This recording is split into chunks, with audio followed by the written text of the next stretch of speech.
दोस्तों नमस्कार। विकल्पवाणी सच्चाई की खोज में आपका स्वागत है। दोस्तों, शिक्षा एक बुनियादी चीज है जो हर एक व्यक्ति को मिलना ही चाहिए। लेकिन आज शिक्षा को उद्योग बना दिया गया है। ये सिर्फ हिंदुस्तान ही नहीं, दुनिया के हर एक देश में शिक्षा का निजीकरण किया जा रहा है। लाखों स्टूडेंट्स और मजदूर अपने भविष्य को बनाने के लिए अपना घर जमीन बेचकर कनाडा, ग्रेट ब्रिटेन और ऑस्ट्रेलिया जैसे देशों में पढ़ने व काम करने जाते हैं। लेकिन आज कनाडा सरकार यह भ्रम फैला रही है कि इमिग्रेंट एरिया से आए स्टूडेंट्स और मजदूर कनाडा के लोगों की नौकरियां छीन रहे हैं। वहां गए प्रवासियों पर कनाडा सरकार किस तरह का दमन कर रही है, आज उन्हीं छात्रों और मजदूरों से विकल्पवाणी टीम बात करेगी और उनकी तमाम समस्याओं को आप लोगों के सामने लाएगी। विकल्पवाणी सच्चाई की खोज। जो स्टूडेंट्स और जो मजदूर हैं कनाडा में, उनको किन चुनौतियों का सामना करना पड़ रहा है?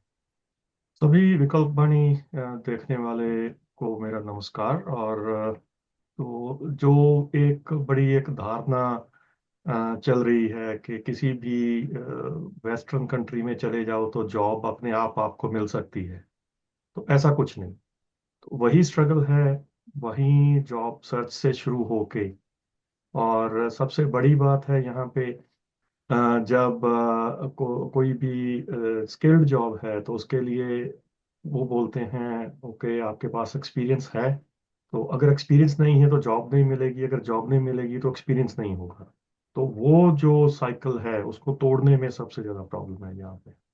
Main challenge is most of them are away from home for the first time, and they face a lot of them a lot of stress, and that stress causes them a mental depression. And we have seen that there was a documentary on Omni News that last year about 71 students sort of most of them committed suicide. Some of them died by the accidents, and their bodies were sent to India. So these are big challenges they are facing. And right now, due to recession, the job situation is also not that good. So they are facing that too. And the landlords are also charging them very high rent. And the employers are also exploiting them, and they are not, a lot of them are not being paid for the work they have done for those employers. And there are so many challenges, and like we also faced when we came to this country. But I think their challenges are worse than what we faced, because when I came into this country, all I brought my labor, but these people brought money to into this country, and that amounts to $1 billion. And plus they got education here, and they worked here 3 years, most of them, and worked them the hardest time, COVID, when it was pandemic all over the world, people are dying, and Canadians were not, a lot of us, because of safety reason, we are not going out for work, and they were working. It was their necessity, actually. And actually, they are heroes in a way, called heroes. And these are the challenges they are facing. So a lot of them, it's not what on every front, on housing front, on employment front. And now the lately is this PR struggle, like PR they have made in this country, like mounting Everest or Mission Impossible. And this is Lady Prince sort of thing, most of our immigrants has to go through it.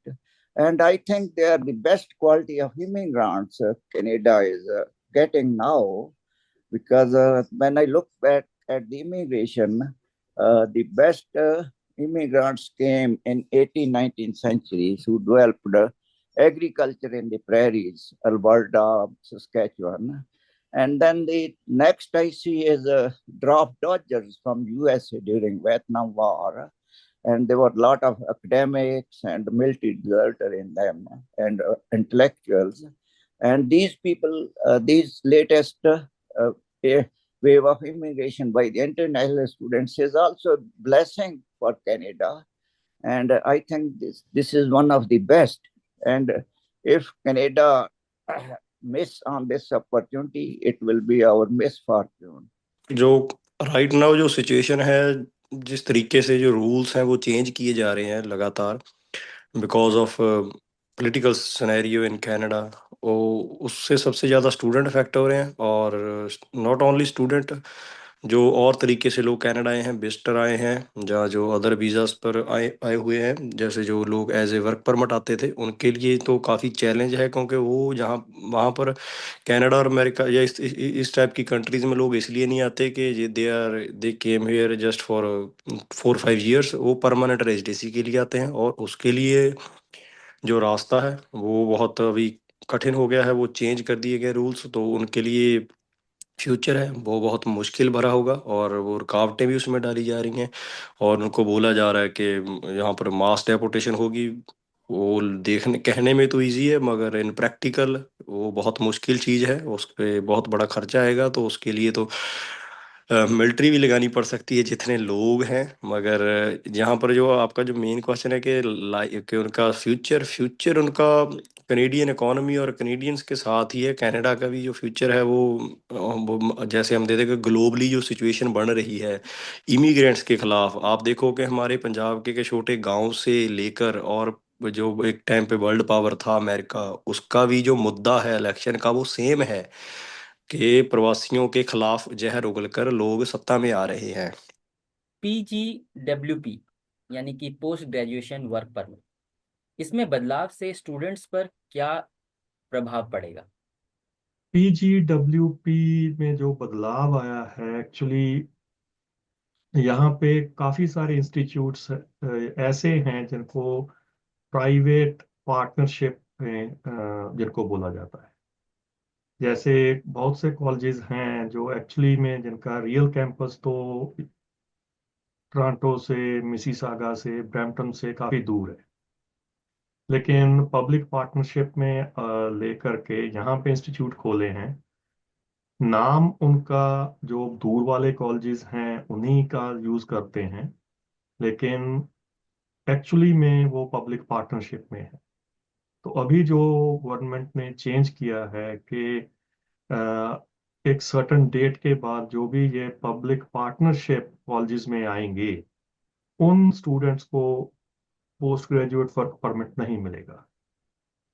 तो अगर post graduate work permit नहीं मिलेगा तो वो काम करके, वो जो एक्सपीरियंस वाली बात कही है, जब स्टूडेंट से परमानेंट रेजिडेंट की एप्लीकेशन लगानी है किसी ने, तो उसको एक सर्टेन नंबर चाहिए, चाहे वो PNP में हो, जिसको प्रोविंस नॉमिनी प्रोग्राम बोलते हैं, और चाहे वो स्किल्ड कैटेगरी जो फेडरल प्रोग्राम है उसमें हो। तो अगर वो एक्सपीरियंस नहीं होगा तो वो नंबर नहीं बनेगा, तो उनको परमानेंट रेजिडेंट यानी कि इमिग्रेशन होने की वजह से होने में काफी प्रॉब्लम है। जो वीजा एक्सटेंशन की जो नीति थी उसमें जो बदलाव किए गए हैं, उससे स्टूडेंट्स को क्या प्रॉब्लम्स फेस है? सबसे पहले तो जब इन्होंने ये चेंज किया कि इस साल के आगे से वीज़ा जो एक्सटेंड नहीं होंगे, तो सबसे ज़्यादा प्रॉब्लम वहाँ से शुरू हुई, क्योंकि there was a big backlog in the system after the Covid year. तो उसकी वजह से जो लोगों का स्टडी के बाद एक्सपीरियंस पूरा हो गया था, they were waiting in the pool. उनकी फाइल रेडी थी, पूल में थी, but there were no draft for the permanent residency. So जब वो वेट कर रहे थे, 3 साल निकल गए वर्क परमिट के, पीआर नहीं हुई, पीआर का ड्रॉ नहीं आया, तो everybody was expect they were expecting visa extensions. But जब उन्होंने बोल दिया कि वीजा एक्सटेंशन नहीं होगा, तो उनको लगा कि 3 साल में ड्रॉ भी नहीं आया, वीजा भी एक्सटेंड नहीं हो गए। सो क्वेश्चन आया कि नेक्स्ट क्या होगा। तो उसके बाद आगे अगर कुछ नहीं होगा तो उनको LMI लेनी पड़ेगी, या उनको फिर दोबारा स्टडी लेनी पड़ेगी। अगर आपका स्टेटस लूज हो गया तो डेपुटेशन भी हो सकती है। तो ये प्रॉब्लम्स तब से शुरू हुई। और मेजर प्रॉब्लम सबकी यही है कि उनको वीज़ा एक्सटेंशन चाहिए। वीज़ा एक्सटेंशन क्यों चाहिए? क्योंकि उनको पीआर की फाइल लगानी है, परमानेंट रेजिडेंसी की। वो तभी लग सकती है जब आपके पास स्टेटस होगा, और वो उस फाइल को लगाने का तब भी फायदा है जब ड्रॉज होंगे। और प्रॉब्लम ये है कि जितने लोग आ गए हैं यहाँ पर उतने ड्रॉज नहीं आ रहे, ड्रॉज इंक्रीज नहीं, ड्रॉज में जो फाइल्स के नंबर है वो नहीं आ रहे। दो तरह के ड्रा होते थे, एक प्रोविंशियल वाइज, एक फेडरल वाइज। और प्रोविंस हम यहाँ पर स्टेट को बोलते हैं जो राज्य होता है, और फेडरल हम बोलते हैं सेंटर को। और दो ड्रा होते थे एवरी मंथ, जो आते थे एक्सप्रेस एंट्री के, जो फेडरल के बोलते हैं, और पीएनपी के प्रोविंस के अलग से आते थे। वो आए नहीं एक साल, जिसकी वजह से ये बड़ा बैकलॉग था। और ये प्रॉब्लम तो सभी को पीआर की है मेन आ रही। तो जब जैसे जैसे चेंजेस नए नए आ रहे हैं तो डिफिकल्टीज और बढ़ती जा रही हैं। तो लोग 30-40 हज़ार की L M I S buy कर रहे थे। L M I S basically 2 year work permit, close work permit with an employer. तो वो लोगों ने उसकी ब्लैक मार्केट शुरू हो गई। तो वो भी एक बड़ी प्रॉब्लम थी। अभी उन्होंने एल एम आई ए भी बंद करनी शुरू कर दी, क्योंकि उसकी जब हमने एजिटेशन करना शुरू किया तो उसकी एक्सप्लॉइटेशन सामने आई। तो 4-5 तरह की एल एम आई ए थी, वो 3 तरह की तो अभी तक बंद हो गई है। जो एक दो तरीके की है भी, उसमें भी उन्होंने बोल दिया कि 50 पॉइंट नहीं देने, नहीं मिलेंगे। हो कह रहा था कि फॉर एग्जांपल अगर मेरे 450 पॉइंट बनते हैं तो ड्रा निकल रहे हैं 500 पॉइंट पर। तो मेरे पास कोई ऑप्शन नहीं है, 3 साल में मैं स्टडी कर सकता हूँ, वर्क कर सकता हूँ। 50 पॉइंट कहाँ से आएंगे? तो I can buy L M I A. तो मैं एल एम आई ए से 50 पॉइंट बाय कर सकता था, तो then I'll be eligible for permanent residency. तो अभी वो भी हमारी एजिटेशन की वजह से हमने कहा कि जो लोग पैसे वाले हैं वो पैसे के जोर पर 50 पॉइंट ले रहे हैं कि इसको बंद किया जाए। Eligible student they are waiting in the line. तो वो भी अभी बंद हो गए। तो इस तरह के जो चेंजेस लगातार हैं तो रास्ता और टाइट हो रहा है। मेन प्रॉब्लम यही है कि वीजा एक्सटेंशन इन्होंने बंद कर दी है, मगर जो लोग वेट कर रहे थे स्टडी एक्सपीरियंस पूरा करने के बाद कि हमारा पीआर होगा, तो वो ड्रॉज भी नहीं आ रहे। तो ये मेजर चैलेंज जो फेस कर रहे हैं स्टूडेंट वीजा पॉलिसी चेंज करने के बाद। काफी सारी कैटेगरीज में जो है वीजा एक्सटेंशन में उन्होंने बोला है कि वीजा एक्सटेंड नहीं होगा, क्योंकि काफी सारे जो यहाँ पे लोग हैं उनको ये मानना है कि अगर कोई स्टूडेंट आया था, तो अगर वो यहाँ पे असिमिलेट नहीं हो रहा, तो उसको स्टडी खत्म हो गई और उसने अंडरटेकिंग दिया था कि मैं यहाँ पे पढ़ने के लिए आया हूँ, तो उसको वापस जाना चाहिए। तो अगर वीजा एक्सटेंड नहीं होगा, तो या तो अगर यहाँ पे रहेंगे तो उनका स्टेटस जो है वो लीगल नहीं रहे। तो उसको जो है, यहाँ पे भी काफी ऐसे लोग हैं जो किसी को बोलते हैं असाइलम अप्लाई कर लो, किसी को बोलते हैं शादी कर लो, किसी को, तो वो ऐसे वैसे विकल्प जो हैं वो ढूंढने को चले जाएंगे। जीआईसी क्या है? इससे स्टूडेंट्स को क्या प्रॉब्लम्स हो रहा जीआईसी होता है कि जो वो स्टूडेंट्स को पैसा अपने कैनेडियन बैंक में अकाउंट ओपन करना पड़ता है। वो पहले $10,000 था, right now I think $20,000 Canadian dollar हो गया है। क्योंकि वो बेसिकली होता था कि जब स्टूडेंट आते थे, जब यहाँ पर आना शुरू किया पहले, तो क्योंकि उनके सभी स्ट्रॉन्ग इकोनॉमिक बैकग्राउंड से नहीं आते, तो कई स्टूडेंट जो जिनके पास पैसा नहीं होता था वो जहाँ पर आते थे उसके बाद वो कॉलेज नहीं जाते थे, ड्रॉप ले लेते थे, ताकि वो काम कर सके। एक सेमेस्टर 4-5 मंथ काम करके देन आफ्टर दैट वो नेक्स्ट सेमेस्टर से कॉलेज जाते थे, और पैसा इकट्ठा करके। तो उन्होंने ये देखा कि ये बहुत बड़े लेवल पर हो रहा है स्टूडेंट के साथ, तो उन्होंने कंपलसरी कर दिया कि जो स्टूडेंट आए वो पहले फीस भी 1 साल की पे करके, पहले 6 मंथ की फीस दे के आ सकते थे। फिर उन्होंने बोल दिया कि 1 साल की फीस दे के आओ, और 1 साल का आप जेब खर्च को आप लेके आओ। और वो पैसा उसको जीएसी बोलते हैं। जो कैनेडियन बैंक में अकाउंट ओपन करते हैं उसमें वो अभी पहले जो 10 था अभी 20,000 हो गया, वो डालते हैं जब स्टूडेंट कनाडा आता है तो कॉलेज आता है। तो उसके बाद वो बैंक में जो उसके पैसे होते हैं वो स्टूडेंट के पर्सनल अकाउंट में इंस्टॉलमेंट्स के रूप में एवरी मंथ वो आने शुरू कर देते हैं, जिससे वो अपना रेंट दे सकता है, ग्रोसरी ले कर सकता है, और जो उसके जो छोटे मोटे खर्च होते हैं वो कर सकता है। तो इससे एक ये बात भी और सामने आती है कि पहले जो खर्चा $10,000 में एक साल निकल सकता था स्टूडेंट का, अभी वो $20,000 में है, जिससे लिविंग कॉस्ट ऑलमोस्ट डबल हो गई है। इन्फ्लेशन रेट काफ़ी बढ़ गया है कनाडा का। और मगर उसके कंपैरिजन जो सैलरी है, मिनिमम वेज है, वो नहीं बढ़ी है। तो वो ये सब जीआईसी का ये एक कारण था। आ, इसी के साथ साथ मेरा अगला सवाल ये है कि कनाडा में इलेक्शंस आ रहे हैं और वहाँ के जो राजनीतिक दल हैं वो लोगों को भड़का रहे हैं कि इमिग्रेंट स्टूडेंट्स और जो मजदूर हैं उनकी नौकरियों को खा रहे हैं। देखिए, ये चीज सभी जगह पे ही। आप कोई भी बड़ा शहर ले लें, किसी भी कंट्री का, गांव से उस शहर में लोग आते हैं, या दूसरे प्रांतों से उस प्रांत के में लोग आते हैं, तो वहां पे भी यही बात फैलाई जाती है कि ये जो लोग आ रहे हैं ये आपकी जॉब खाएंगे। अगर आपकी नहीं खाएंगे तो आपके बच्चों की जॉब खाएंगे। लेकिन एक चीज कोई भी इससे इनकार नहीं कर सकता, जब से पोस्ट इंडस्ट्रियल इरा आया है तो इकोनॉमिक माइग्रेशन को कोई भी नहीं रोक सकता। जहाँ पे जॉब कम है वहां से लोग जाएंगे, जहाँ पे पैसे ज्यादा मिलते हैं उसी काम के वहां पे लोग जाएंगे। चाहे सारी फैमिली जाए, चाहे फैमिली में से कुछ लोग जाएं और वो पैसे वापस भेजें। और वही चीज कनाडा, अमेरिका, इंग्लैंड, जर्मनी यहाँ पे भी हुई है। दूसरे लोग देशों से लोग यहाँ पे आते हैं, और अब से नहीं आ रहे, 1950 1960 से आ रहे, शायद उससे भी पहले आते हैं। क्योंकि कनाडा में जो इमिग्रेशन, तो मालूम नहीं कितने 100 सालों से है। कनाडा में तो यही बोला जा रहा है कि Canada is country of immigrants. तो जॉब्स तो कहीं कहीं नहीं गई, लेकिन जिसने सियासत करनी है उसने सियासत करनी है। उसने अपनी आइडियोलॉजी को वैसे भी बढ़ाना है, उसने बढ़ाना है। ये तो आम लोगों पे है ना, उन्होंने क्या करना है। खास करके जब भी प्रॉब्लम आती है कि कुछ इकोनॉमिक डाउन डाउन टाइम आ रहा हो, तो ऐसी चीजों को फैलाने से उस पार्टी को वक्ती तौर पे वोट मिल जाएगा। लेकिन अगर इतने 100 सालों से इमिग्रेशन से जॉब्स कहीं नहीं गई तो अभी कहाँ पे जाएंगी। लेकिन जिन्होंने जो भ्रांतियां फैलानी है वो फैलाएंगे। Uh, you have seen what they call it right wing uh, ruling classes coming into power. Like in America, Trump has come into power.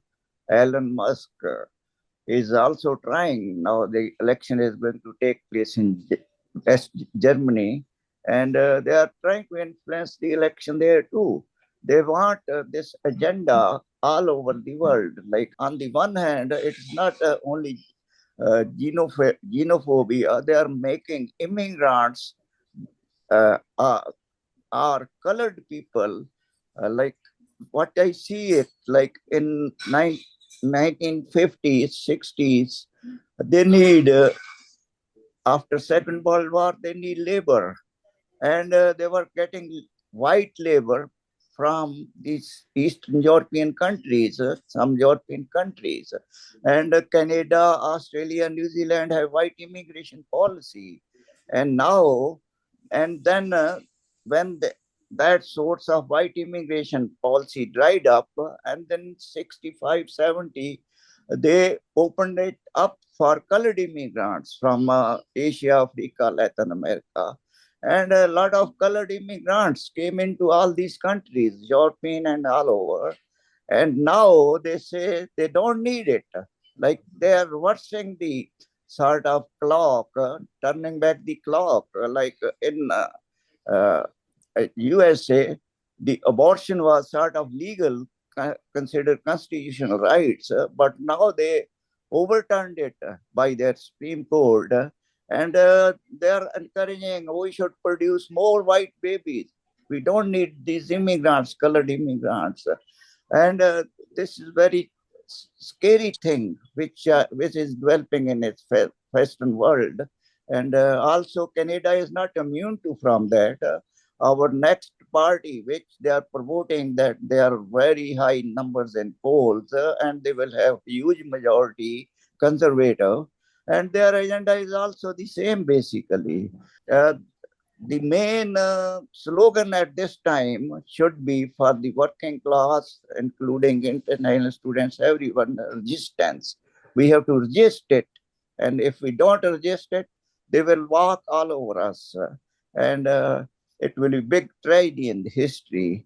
And this is a big challenge. Like I'm at the sort of close to end of my life, but I think people like Bikram, this next generation, it is a very big challenge. And we try to leave better world for them. But unfortunately, I don't think when I'm going, I'm leaving better world for them. इसके साथ साथ मैं ये भी पूछना चाहता हूँ कि कनाडा में जो इमिग्रेंट मजदूर हैं, इनकी अभी सिचुएशन क्या है, क्या हालात हैं वहाँ पे? देखिए, यहाँ पे एक चीज तो है कि मिनिमम वेज है, लेकिन क्या वो minimum minimum wage living veg है? नहीं, वो नहीं। और मिनिमम वेज पिछले कुछ सालों से इन्होंने इंडेक्स भी की है, जितनी इन्फ्लेशन है उसके साथ इंडेक्स की है। तो उसके हिसाब से हर साल जितनी पहले मिनिमम वेज थी, उसके इन्फ्लेशन क्या हुआ है उसके हिसाब से वो मिनिमम वेज उसी हिसाब से इंक्रीज होती रहती है। लेकिन वो मिनिमम मिनिमम वेज जो है, जो लीगली काम कर सकते हैं, उन्हीं के लिए वो ग्रांटेड है। क्योंकि जो लीगली काम नहीं कर सकते, तो उनके लिए तो वही है, लोग जो उनको काम देंगे तो वो उनको एक्सप्लॉइट करेंगे। और बहुत सारे लोगों को काम मिलता भी नहीं, अगर वो लीगली काम नहीं कर सकते। जैसे कोई विजिटर आया हुआ है, या जैसे स्टूडेंट हैं, पहले वो 20 घंटे काम कर सकते थे, बीच में वो फुल टाइम काम करने का भी उनका प्रावधान हुआ कोविड के दिनों में, और आजकल वो 24 घंटे काम कर सकते हैं। तो अगर कोई उस लिमिट से ज्यादा काम करेगा तो उसको तो मिनिमम भी गारंटीड नहीं। क्या इमिग्रेंट वर्कर्स को नस्ली हिंसा का सामना करना पड़ता है? पहले तो काफी था, और अभी भी कुछ एक रिपोर्ट्स हैं जहाँ पे है। और लेकिन फिर भी एक चीज तो है, लोग का बहुत से लोग हैं जो नस्ली हिंसा, अगर वो कलर पीपल ऑफ कलर जिसको बोलते हैं, वो पीपल ऑफ कलर नहीं है, फिर भी वो नस्ली हिंसा को निगेट करते हैं, उसको कंडेम करते हैं। बहुत से लोग ऐसे भी हैं जो बोलते हैं कि जैसे आपने पहले बोला कि भाई आप आ रहे हो, हमारी जॉब्स खा रहे हो, आप वापस जाओ, ये करो वो करो। तो ऐसा तो सभी जगह है। आप कनाडा की बात कर रहे हो, तो वैसी ही चीजें जो हैं वो इंडिया, पाकिस्तान, बांग्लादेश, श्रीलंका, उन कंट्रीज में भी हैं। तो एक प्रांत से दूसरे प्रांत में जाने वाले लोगों के साथ भी वही व्यवहार करते हैं। और अगर उसी प्रांत के एक हिस्से से दूसरे हिस्से में आ रहे लोग हैं तो वहां पे भी ऐसा ही है। आपने बताया कि वहाँ के स्टूडेंट्स और वर्कर्स को बहुत प्रॉब्लम्स फेस करना पड़ रहा है और संघर्ष भी कर रहे हैं, तो क्या अभी भी वो संघर्ष जारी है? हाँ जी, हमारा संघर्ष पिछले हम 128 डे से डे नाइट परमानेंट इनकैंपमेंट हमारी चल रही है। ब्रैम्पटन की जो सबसे बिजीएस्ट हाईवे है, तो वो हमारा जो डाउनटाउन जिसको बोलते हैं, उसको जाते हैं क्वीन रोड, उसके बिल्कुल हाईवे पे हम बैठे हैं। बड़ा पहले एक छोटे से टेंट लगा के शुरू किया था क्योंकि गर्मियाँ थी। पता था कि पॉलिटिकल सिचुएशन बहुत अगेंस्ट है, पार्टीज हमारे अगेंस्ट है, नहीं बोल रहे, प्रवासियों के खिलाफ लगातार जहर उगला जा रहा है। मगर रेसिज्म की भी, मतलब बहुत ऑनलाइन रेसिज्म का हमें बहुत सामना करना पड़ा, ऑफलाइन भी। और तब से हमने जो स्टार्ट किया, मगर हमें ये नहीं पता था कि विंटर तक बैठना पड़ेगा। वो अभी माइनस टेम्परेचर 8-10 डिग्री है, उसमें भी वो प्रोटेस्ट डे नाइट चल रहा है। हम वीकली बाय वीकली रैलीज करते हैं, प्रोग्राम करते हैं वहाँ पर। ट्रेड यूनियंस का हमें सपोर्ट मिल रहा है, मगर वो परमानेंट इनकैम्पमेंट चल रही है पिछले 128 कितने दिन और चलेगी, ये तो कनेडियन पॉलिटिकल सिनेरियो पे डिपेंड है। पोस्ट ग्रेजुएशन वर्क परमिट है, और जो इमिग्रेंट स्टूडेंट्स हैं और वर्कर्स हैं, इनको कौन कौन से चैलेंजेस देखने को मिल रहे as I explain the situation earlier, वही है कि जो पॉलिटिकल सिनेरियो वो तो इमिग्रेंट्स के बहुत खिलाफ हैं, तो उनको जहाँ पर वो वहाँ पर 2-4 साल के लिए नहीं आ रहे, they are here for permanent residency. तो परमानेंट रेजिडेंसी लेने के लिए तो अभी तक तो सिचुएशन बहुत टफ है और आगे भी टफ होगी। तो कंजर्वेटिव अगर जीतते हैं तो वो तो प्रवासियों के खिलाफ जहर उगलते आए हैं, पहले से भी आगे भी उगलेंगे। और जैसे ट्रम्प है, बट ये जिसको बोलते हैं हम कि ये दो साइड है इसके। जो कनेडियन गवर्नमेंट है उसकी ये मजबूरी है पॉलिटिकल सिनेरियो के कारण के इमिग्रेंट्स के खिलाफ बोलना, मगर अदर साइड ये भी है कि उसका जो सेकंड के जो कॉरपोरेट है वो चीप लेबर पर, जो सस्ती लेबर है उसके ऊपर डिपेंड है। And there is no other way without immigrants को। जो फ्रेश नया इमिग्रेंट है वही एक चीप लेबर का सोर्स है। तो उसकी वजह से वो टोटली इसको बंद भी नहीं कर सकते, मगर वोटिंग के लिए उनको ये चाहिए। तो ये तो भी सिनेरियो है, तो उनको बहुत मुश्किलों का सामना करना पड़ सकता है, क्योंकि जो जिस लेवल पे वीजा चेंजेस हो रहे हैं, तो जो 1 मिलियन वर्कर्स, हम उनको जस्ट स्टूडेंट्स नहीं बोल सकते, because they are working in all different sectors. तो वो वर्कर्स हैं, उनका जो वीजा एक्सपायर हो रहा है, उनको बहुत मुश्किल का सामना करना पड़ेगा। मैं जो जस्ट आपका जो क्वेश्चन है कि मैसेज क्या है हमारा, मेरा हम तो एक, मुझे नहीं पता कि दूसरी स्टेट्स का क्या हाल है, जब मैं जस्ट एज इंडियंस को जो मैसेज देना चाहता हूँ कि जो आप कनाडा को ड्रीम कंट्री सोचते हैं वो ऐसा है नहीं। असली स्ट्रगल वहां से जब एयरपोर्ट से आप बाहर निकलते हो तब शुरू होता है। तो उससे लोग बहुत टूटते हैं, उनके सपने जब उनको देखना पड़ता है तो वो सुसाइड की तरफ, डिप्रेशन की तरफ जाते हैं। पंजाब में तो जो एक हमारी इस एजिटेशन की वजह से बहुत बड़ा मैसेज गया कि कनाडा में स्टूडेंट मजबूर हो गए हैं कि वो टेंट लगाकर सड़क पर बैठे हैं, प्रोटेस्ट कर रहे हैं मोर देन 100 डेज, 128 दिन हो गए।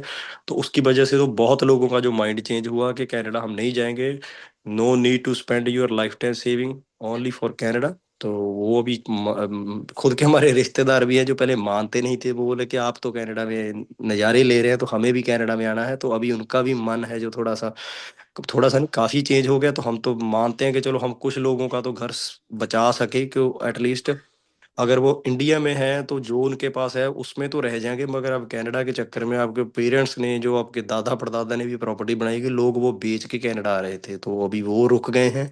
तो यही मैसेज है कि अगर आप आना चाहते हैं तो वो स्टूडेंट या कोई भी वर्कर आना चाहता है तो वो आए जिसकी जेब में 25-30 लाख रुपया अपना है, और वो फूक देगा, और उसके पास उसके बाद कुछ पैसा बच जाएगा, जिससे वो टिकट, अगर कनाडा में कुछ नहीं उसकी लाइफ सेट हुई तो वो पैसे से टिकट लेके वापस घर को जा सकता है।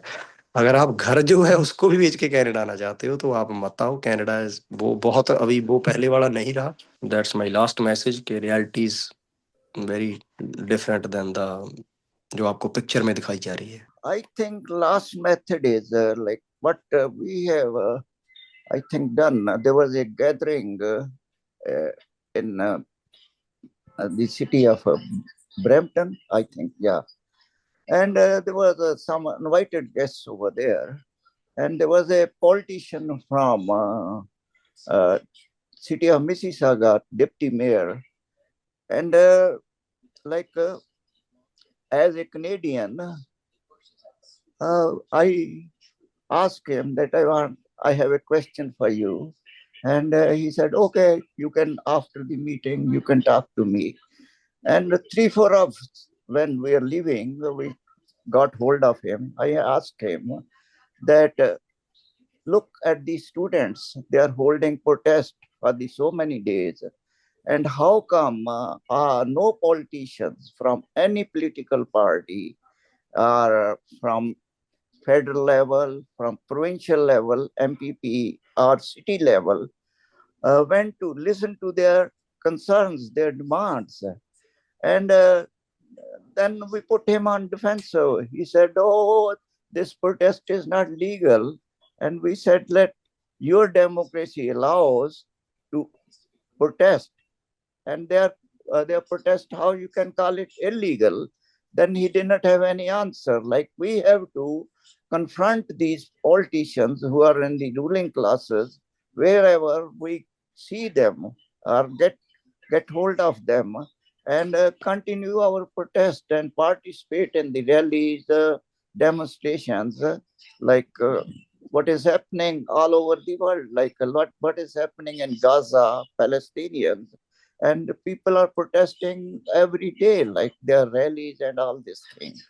And that's the only way. Like people has to organize, rise up and get organized in some uh, one political movement. Right now, there is big sort of uh, fragmentation in a lot of uh, parties who are opposing the system, and this fragmentation has to be sort of put aside, and we have to get together to fight against the common enemy, and that's where our destiny lies. दोस्तों, अभी आपने Canada से इंद्रजीत जी, गुरमीत जी और विक्रमजीत जी को सुना। हम तहे दिल से उनके शुक्रगुजार हैं कि उन्होंने अपना कीमती समय देकर विकल्प वाणी के साथ हमें विस्तार से समझाया कि कनाडा में हिंदुस्तान से गए छात्रों और मजदूरों की क्या परिस्थिति है और उनके सामने क्या चुनौतियां हैं। कनाडा में बढ़ती महंगाई, घटते आवास और घटते रोजगार के अवसरों से हिंदुस्तान जैसे देशों से गए छात्रों पर बहुत बुरा असर पड़ रहा है। उनके वीजा की अवधि को ना बढ़ाने और परमानेंट रेसिडेंटों की संख्या में कमी होने से उनका शोषण तेजी से बढ़ रहा है। ब्रीफली में हम कह सकते हैं कि पूंजीवादी संकट के गहराने का सबसे ज्यादा और सबसे जल्दी असर प्रवासियों पर पड़ रहा है। राजनीतिक पार्टियां बेरोजगारी जैसी समस्याओं को हल करने में अपनी नाकामयाबी को छिपाने के लिए प्रवासियों को ही जिम्मेदार ठहराती हैं। इसकी वजह से उन पर नस्ली हमले बढ़ रहे हैं। हजारों ऐसे छात्र जो एक अच्छा जीवन पाने की उम्मीद से अपने घर और जमीन को बेचकर कनाडा गए थे, अब अपना सपना चकनाचूर होते पा रहे हैं और खाली हाथ वापस आने को या वहां पर अवैध रूप से रहने को और उत्पीड़न के शिकार होने के खतरे में रहने को मजबूर हैं। हमारी सरकार को इन नौजवानों के भविष्य के लिए क्या कदम उठाने चाहिए, इसके बारे में आप क्या सोचते हैं? प्लीज कमेंट बॉक्स में जरूर लिखिए और देखते रहिए विकल्प वाणी सच्चाई की खोज।